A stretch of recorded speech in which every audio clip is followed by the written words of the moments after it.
munaasabadan xuska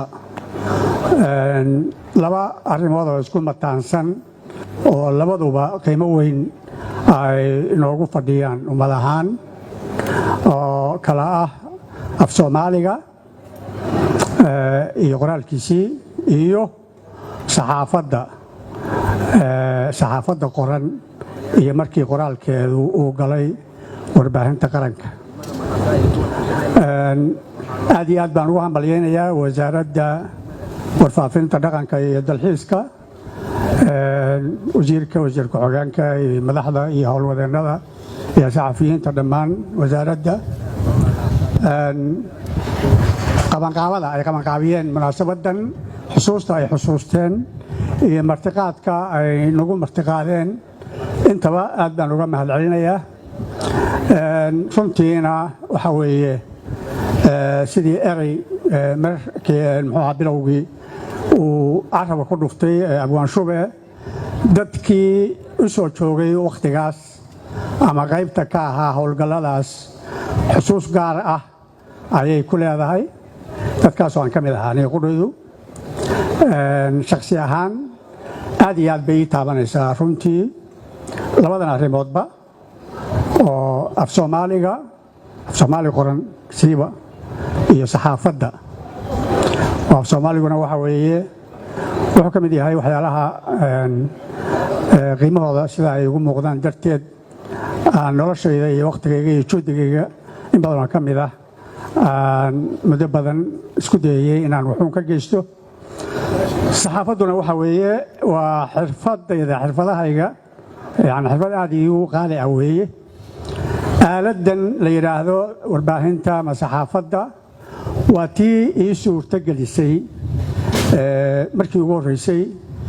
tijaabinta iyo kobcinta xirfadayda qalinlanimo. markii ugu horreysay oo aan arko wax qoran oo daabacan oo madbacad ka soo baxay oo magacaygu uu ku saxiixan yahay, waxa aan ka arkay shariidadan caawa la xusayo sanad guuradeedii, la xusayo tan aynu hadda akhrisanayno oo aan ku faraxsannahay. dabcan waa joogtay duriyaddeedii ilaska dalka, kuwii markaa ay ka soo tafiirantay jariidaddii qaranka. macnaha maanta jariidadda qaranka waa tan jariidaddii qaranka ee jirtay wakhtigaas oo markaas aan ku arkahayo magacayga la odhan jiray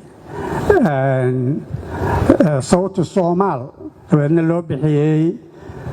najmati Oktoobar dhinaceeda qaybteeda af carabiga ah, af Soomaaligeeduna ahaa yani markii dambe xidigta Oktoobar, oo markii ugu horreysay soo baxday maalintan maanta joogno oo kale 22 Janaayo 1973. marka waxay ahayd tii carabiga ahayd oo sawti Soomaal la oran jiray. aniga oo arday ka ah dugsiga sare, markaa dugsiga ka baxay ee dhexe oo dugsiga sare u gudbayay ayaa ay ahayd markii ay ka soo bilaabatay u horreysay oo aan arko. intii ka dambaysayna waan waa ku soo jiray oo xidigta Oktoobar markii la oran jiray waxaan ku lahaa iyo markii najmati Oktoobar ahaydba bog maalinta Khamiista soo baxa. marka sidaa darteed waxaa yani meel bay iga taabanaysaa markaan leeyahay taariikhdan la xusayo. mataanaynta labada af Soomaaliga iyo saxaafadda waxa weeye iyo sida ay u asiibtay wasaaraddu waxa weeye waa arrin qiimo weyn ku fadhida. maxaa yeelay labadu waa lamaane aan kala maarmin. waxaa labada tan hore oo ah saxaafadda la'aanta yani ma jiri karto, saxaafadii ma jiri karto ama warbaahin ma jiri karto la'aanta siiba afka hooyo, afka dadka lala hadlaayo haddaanu jirin ma jiri karto, waayo waxay adeegsataa ma jiraan. afku waa jiri karaa laakiin ma taabageli karo, mana waari karo haddii uu waayo warbaahin dadka gaarsiisa, tayeysa, diiwaan gelisa yani haddii uu waayo marka sidaa darteed waxa weeye waa laba mataanayntoodu ay macno weyn ku fadhido waa laba marka ay iskaashadaan waxqabadkooda iyo faa'iidada laga dhaxlaa ay aad u weynaato oo ay u kobcdo weeye marka sidaa darteed waxa weeye waxaa maanta muxuu ahaa warbaahinta jirta iyo af soomaaliga sida ay u adeegsato iyo warbaahintii jiri jirtay burburka ka hor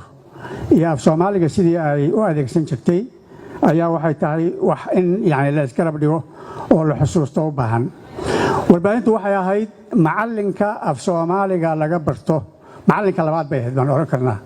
macallinka koowaad dugsiga koowaad oo af soomaaliga qofka bani aadamka ay ka barto waa guriga oo ay macallimad ka tahay hooyadu macallinka xagga ahamiyadda ku xiga waa warbaahinta dabcan waxaa u dhexeeya macallinka saddexaad oo ah waxbarashada marka afka wax lagu barahayo siba afkooda hooyo ubadka wax baranaya marka aniga facaygii waagii aan af soomaaliga barasho xoojintiisa dhallinyaranimadayda aan ku jiray meelaha ugu muhiimsan oo af soomaaliga saxa ah aan ka baranno oo macallinka noo ahaa waxaa ugu horreysay warbaahinta idaacadihii af soomaaliga ku hadli jiray raadiyo muqdisho raadiyo hargeysa BBC-da laanteeda af soomaaliga ah marka af soomaaliga ay adeegsan jireen iyo sidii ay af soomaaliga horumarintii ay u sameeyeen iyo erayadii ay ku soo kordhiyeen marka laga soo bilaabo muxuu ahaa xaaji cabdi ducaale allaha u naxariistay oo markii hore asaasayaashii raadiyo hargeysa ka mid ahaa markii la asaasay 1942 markii dambena u wareegay laanta BBC-da markii la asaasay ninkii ugu horreeyay oo laga maqlay halkani waa BBC laanteeda afka soomaaliga ninkii laga maqlay ayuu ahaa ninkaasi af soomaaliga siduu u adeegsanayay iyo kuwii ugu dambeeyey oo jiilkan hadda joogo jiilkii ku xigay oo ay ugu dambeeyeen yani ragga laga xasuusto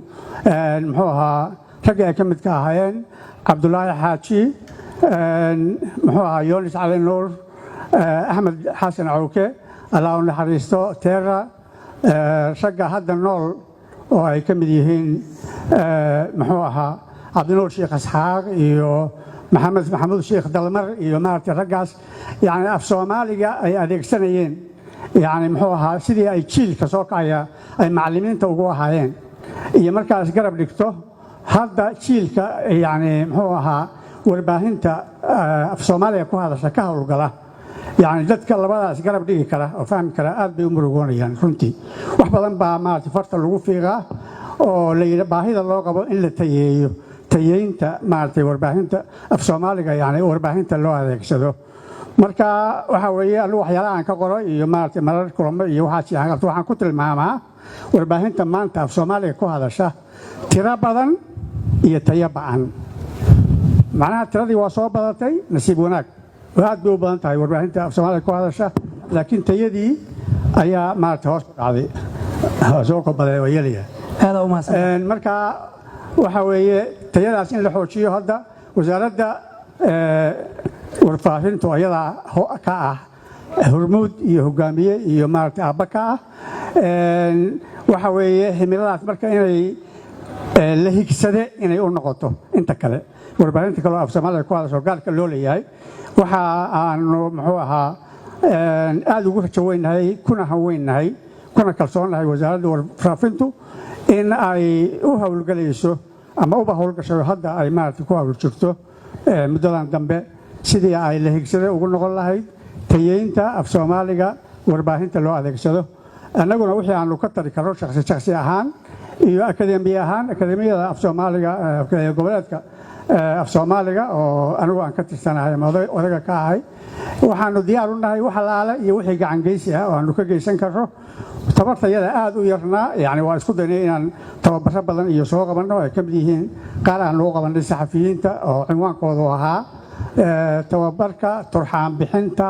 af soomaaliga warbaahinta oo magaalooyin kala duwan oo jabuuti ka soo bilowda ilaa jigjiga ilaa muxuu ahaa xamartan ilaa garowe iyo maaragtay muxuu aan ka soo qabanay laakiin farikabaqoodna faanoole marka wasaaraddu ayadaa aabbana ayadaa hoggaan iyo waxaas oo dhan yani nooga ah marka in ay nagu hogaamiso haddana waxa weeye xuska ay maalintan xusayso iyo soo noolaynta wargeyskii qaranka oo maaragtay yani ummadda oo weliba tayadiisa maaragtay siiba intii wasiir dubad uu joogay yani aad loo tayeeyey oo aan ugu hambalyeynayno waa yididiilo iyo saadaal fiican in ay kaalintaas muxuu ahaa hormuudnimada iyo lahigsanimada ay ku sifoobi doonto muxuu ahaa wasaaraddu waxaa ku soo gabagabaynayaa waddadii caddayd cagta saartee ku caraabiyaay